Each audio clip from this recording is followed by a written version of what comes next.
शादी के बाद क्या बेटियां पराई हो जाती हैं? पति 2 दिन के लिए ऑफिस के काम से दूसरे शहर जा रहा था, तो पत्नी से बोला, चलो मैं तुम्हें अब तुम्हारे मायके छोड़ देता हूँ। अकेली यहाँ घर में रहकर क्या करोगी? और तुम बहुत डरपोक भी हो। वह खुशी-खुशी तैयार हो गई। मायके के घर का दरवाज़ा खुला था। माँ और बाबा बाहर बालकनी में बैठे खाना खा रहे थे, अचार और चटनी के साथ। हालचाल पूछने के बाद उसने अपने बाबा से कहा, आप तो कभी अचार और चटनी के साथ रोटी नहीं खाते, तो आज क्यों? बाबा ने कहा, बेटा, कभी-कभी खा लेनी चाहिए, इसका भी अपना अलग ही मज़ा है। तो उसने अपने पिता की आंखों में लाचारी देख ली थी। उतने में भाभी बाहर आई और चेहरे पर झूठी मुस्कान सजाकर ये पूछने लगी कि रहने आई हो? उस उसने खुश होते हुए, हाँ भाभी, मेरे पति 2 दिन के लिए दूसरे शहर गए हैं और तो मुझे यहाँ छोड़ गए हैं। भाभी कहने लगी, बैठो, तुम्हारे लिए चाय और पानी लेकर आती हूँ। वह भी अपने माता पिता के खाए हुए बर्तन समेटने लगी।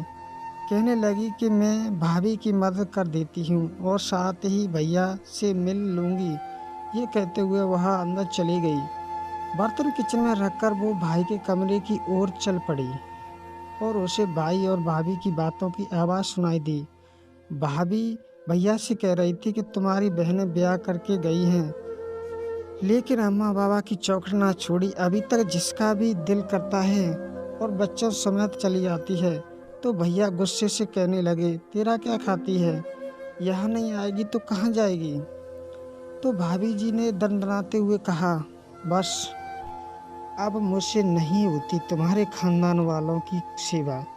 तुम्हारे माँ बाप को संभालती हूँ, उन्हें खाना देती हूँ, यही एहसान समझो। और भाभी भैया की बातें सुनकर वह सन्न रह गई।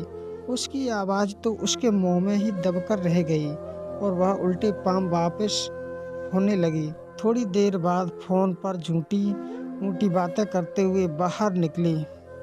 अच्छा माँ जी, आप लोग आए हैं? गांव से पहले ही बता देते तो मायके नहीं आती। अच्छा, आप परेशान ना हों, ऐसा ना करें कि आप तब तक वहाँ पड़ोस के घर में बैठी हैं। अभी आती हूँ। माँ बाप ने देखा कि आश्चर्यचकित होकर पूछने लगे, बेटा क्या हुआ? अभी आई हो और अभी जा रही हो? कहने लगी, नहीं माँ, मेरे बाबा, मेरी सासू माँ और ससुर जी आए हैं, उन्हें ऐसे कैसे छोड़ दूँ? अभी जाती हूँ, फिर कभी आऊँगी।